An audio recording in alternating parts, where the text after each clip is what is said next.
রাসূল সাল্লাল্লাহু আলাইহি সাল্লাম বলছেন যে সারা পৃথিবীতে তার মাধ্যমে বিপর্যয় সৃষ্টি হবে। বুঝছেন না কথা?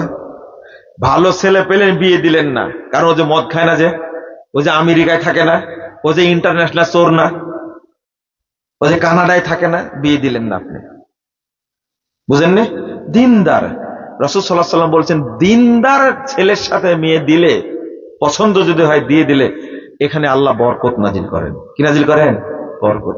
রাসূল সাল্লাল্লাহু আলাইহি সাল্লাম বলছেন, মহিলাদের ব্যাপারে পজিটিভ বলবো না আজকে, একটা হাদিস বলি, আযামুন নিসা বারাকা আইসারুহুন্না মাউনা। আল্লাহু আকবার। সবচেয়ে বরকতপূর্ণ মহিলা তারা যাদের চাহিদা সবচেয়ে কম, আল্লাহ এদের কারণে বরকত দান করেন।